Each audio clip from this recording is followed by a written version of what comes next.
What's up, guys? It's Aspiring Psychiatrist here. I hope you guys are all having a great day today.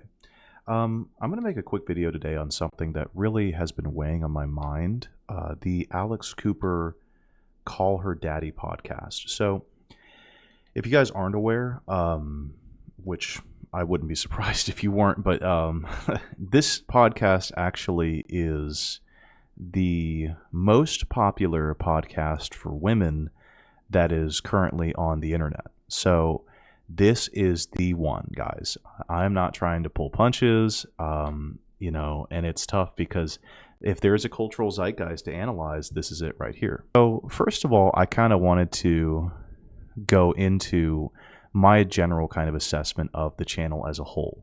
So, you know what? When I first looked at the most popular videos, these are all the most popular videos on the channel. What I really saw was a lot of corporate influence. And I'm not hating that. I'm not trying to hate the hustle or the game. But, when I think of Kim Kardashian, Khloe Kardashian, Dancing with the Stars, and Catherine Paez, I really do think of people who are connected. And Catherine Paez was a YouTube celebrity. Her and her husband had a whole family they raised on the internet, actually, which I think some people may principally have some issues with, but it is what it is.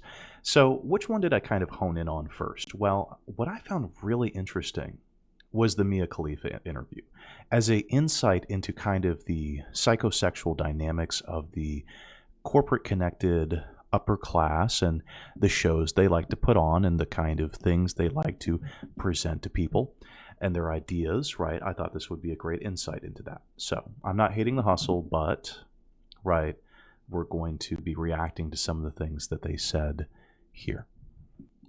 Okay, so here we are, guys, and I just wanted to say I'm going to give them a very fair shot.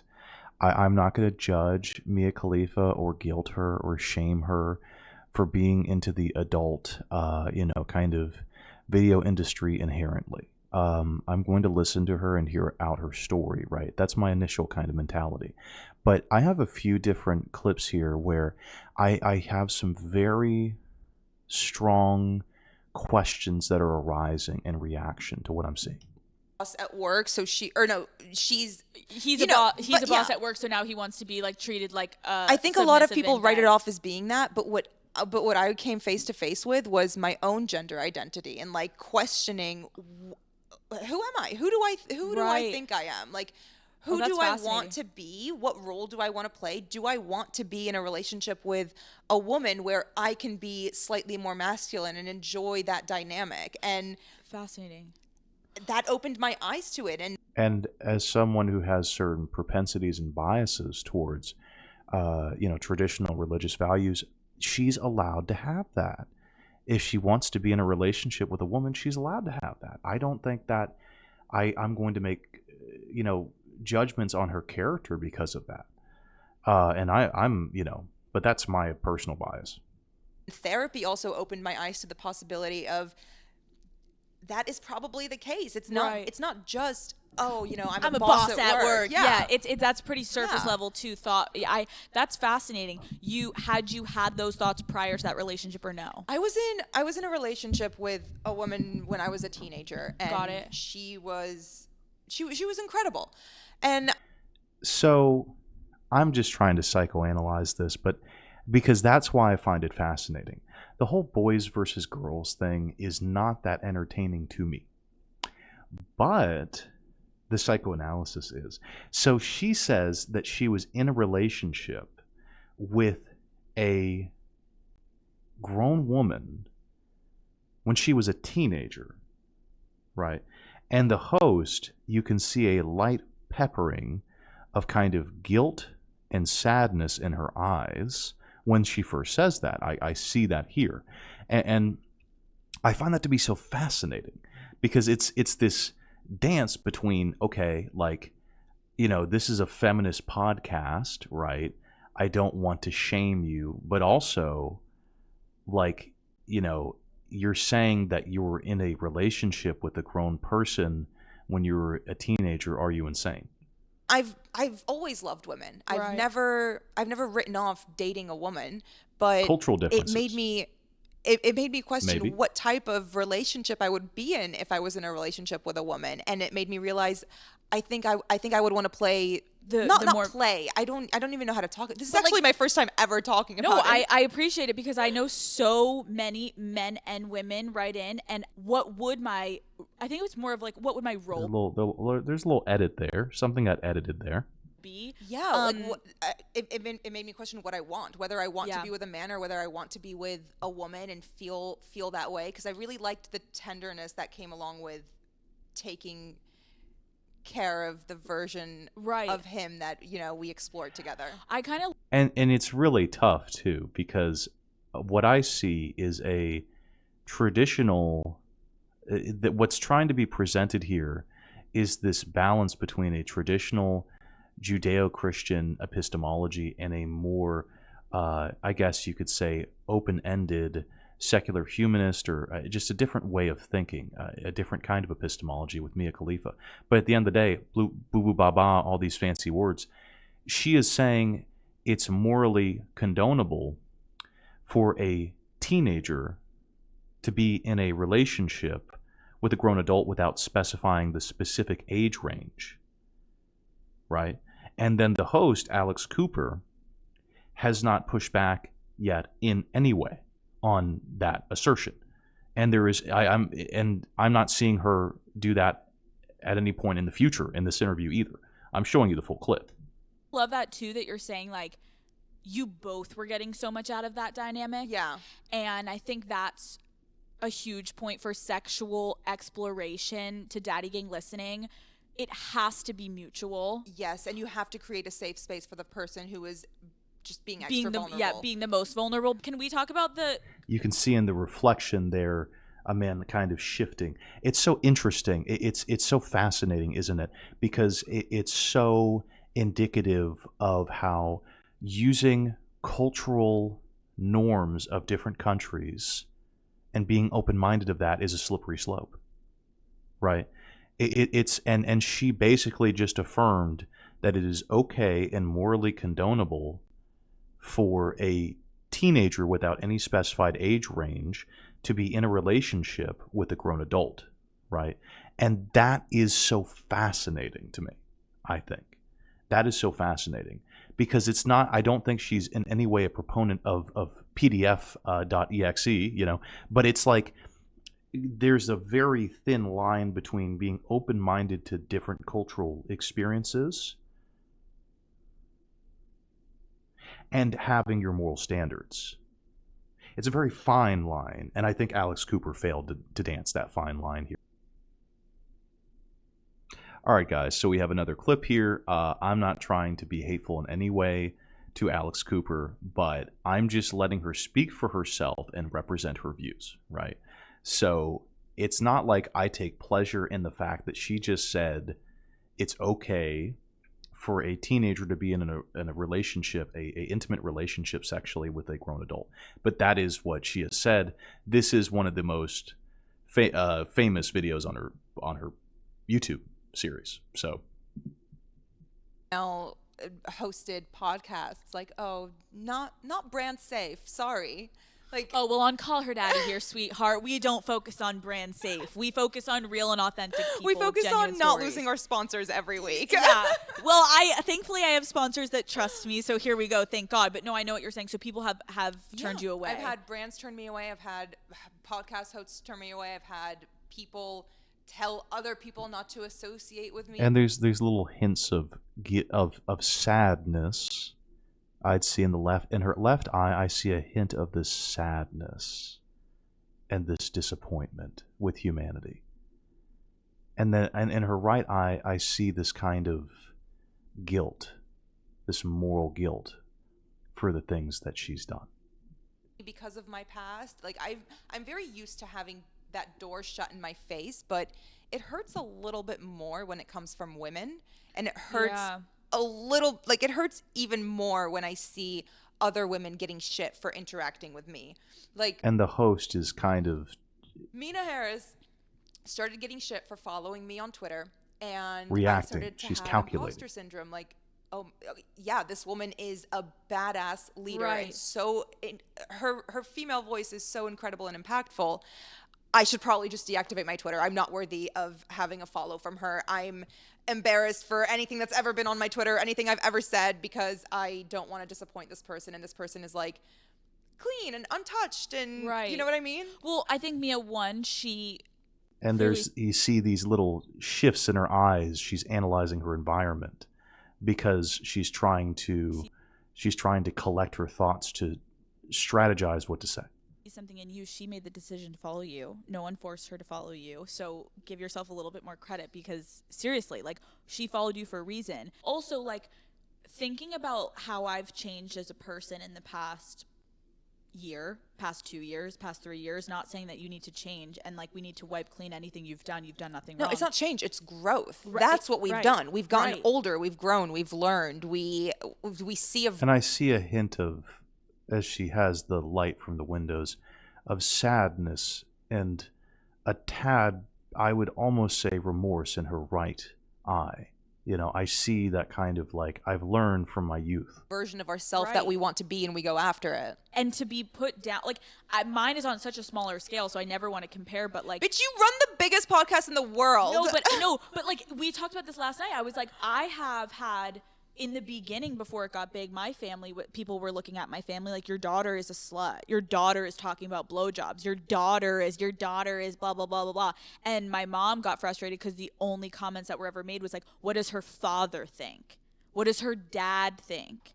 Yep. What is it about my dad? What's the difference? My mother. You know what's interesting here is, it's like she's having this kind of cascade of emotions, and it's not calculated.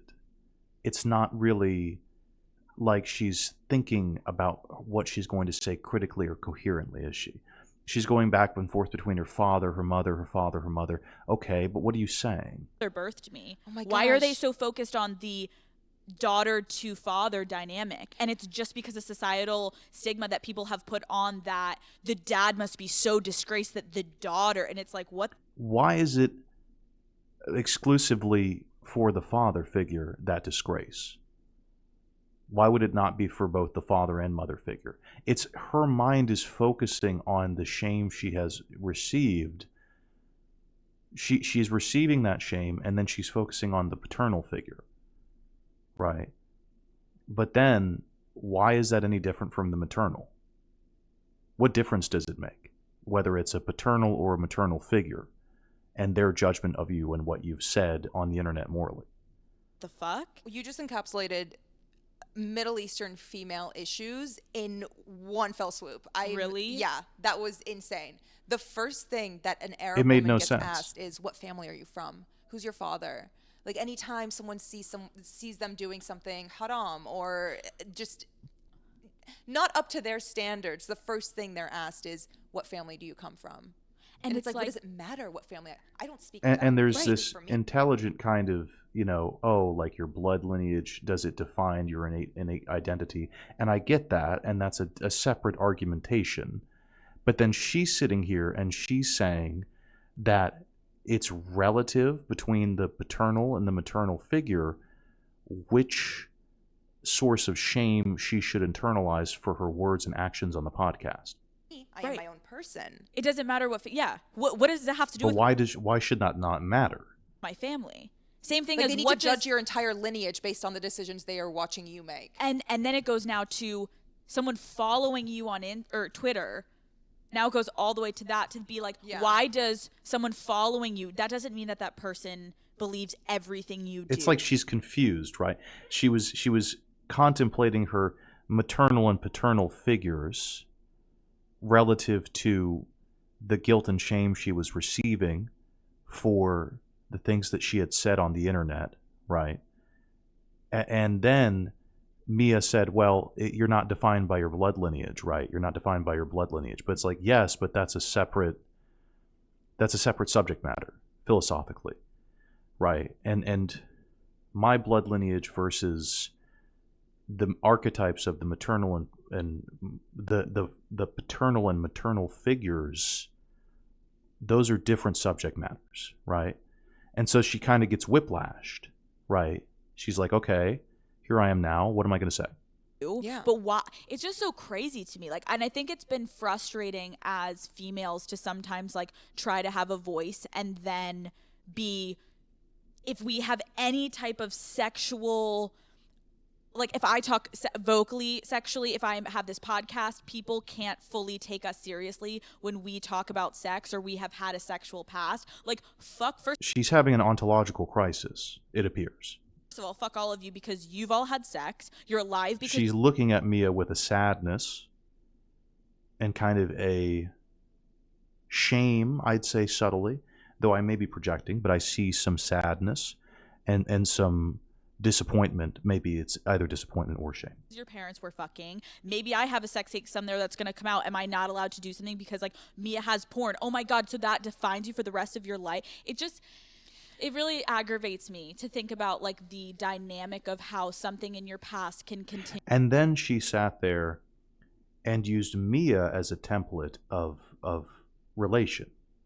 So I'm awfully confused, and this is where it gets very tricky, because I'm sitting here thinking to myself, okay, she's existentially contemplating her blood lineage's inherent value relative to the nature of the maternal and paternal figure, and then it just evolves into a hypersexuality because she's then talking about, oh well, my father was, your parents had sex, everyone's parents had sex, it's all relative. It's insanity. It makes no rational sense. Do you see how it's almost jarring to hear me talk about it? Because it makes no logical sense in any way what she said as a presupposition to the conversation, and then what Mia Khalifa interjected as a perspective with the conversation, right? Both perspectives are insanity. And the issue is that the nature of the Quran or Judeo-Christian values as an epistemology is a completely separate subject matter from what is being said here. You to, like, people are saying haunt you. Why? Oh, I mean, it goes both ways. It's a cultural too. phenomenon. It's either it haunts me, like, how dare you have done that, or I get shit for doing anything I do now. Like, I'm on OnlyFans doing non-nude, and people are mad at me for, number one, not being nude, or number two, having the audacity to be on a site like OnlyFans and not do nude content. Wait, can you explain that? Yeah, what is your, well, one, how did you decide? We'll take a pause there. And so it's incredibly fascinating, too, to reflect on some of the ancient female philosophers of old, right? You may have thinkers such as Mary Wollstonecraft, or you may have Mary Shelley, or you can have, Hypatia, right? And these ancient thinkers they were feminists who were geniuses. They were all, what I've listed there are all ingenious feminist thinkers. And what's tough is that they're kind of collective. But with all my female professors that, I've known, where I would sit there and write these papers, I actually really started to care a lot about feminism as a movement. And so it's really tough, even when I was a child, I would enjoy thinkers like Hypatia, and I would just be delighted with some of her quotes, and I'll show one here. It's like this new age feminist movement, it no longer has anything to do with feminism. It's an attack on women. It's an attack on femininity. It's a degradation of the values of what it means to actually be a woman from various vested financial interests, I would say. That's what I discern from. It's an incredibly fascinating video on the Soft White Underbelly show, YouTube channel, that has a young woman, and she's gorgeous, and her name is Tara, and she tells some of her experiences with the inappropriate video and film industry. We separated in September, actually, so super recently. And now I'm 2 months behind on rent and maybe getting evicted, although my landlord's actually being nice. And I don't want to do sex work again. during the pandemic, I ended up kind of getting pressured into doing porn, but again, I'm an adult, but I felt I didn't have any other options. Porn was the one thing I said I never wanted to do because that, spreads fast and lasts forever, but I ended up doing it for 6 months, was not fucking worth it. Didn't make any money off of it, and, I can't take that back. But yeah, now I don't want to go back to sex work or I will kill myself. The drugs? I have 156 days sober right now. You. Thank you. And so I think that Tara is far more deserving to be the face of the new age feminist movement than Mia Khalifa, because she's far more honest and forthright about the realities and the awful nature of how sex work can impact your mind. It's not okay. Control freak, so that's just something I can control, It's not okay. But I'm 34. I'm not getting younger. I have so many dreams and goals that I've had since I was a kid that I'm like, I have to give myself a real shot, The first time I tried to commit suicide, I was 9. And I've tried, since then. And I'm like, fuck, I can't just be miserable all the time and want to die all the time and not really change anything. To take someone's child. Yeah, I started going to meetings and less than I'm doing a 12-step program now, and I've wanted to drink a lot of times because it's really hard right now. I have very little money. I'm in chronic pain. I'm in limbo in so many ways, and it's so scary, and so many times I've been so hurt and just wanted to drink, And I'll stop it there. It is never okay, regardless of culture, regardless of theological orientation, regardless of personal epistemology and ontology, to take someone who was once a child and to put them into a inappropriate film. Call Her Daddy podcast is absolute insanity nonsense. It has no respect for young people who are raised in impoverished environments in this country and the kinds of things that they have to go through. It is corporate media nonsense propaganda. It has nothing to do with reality in any way. And it's not Alex Cooper's fault that the show is what it is. It's not her fault. She shouldn't be held accountable individually. But regardless, it will never be excusable for a teenager to be in a romantic relationship with a grown adult. Never. That is inexcusable.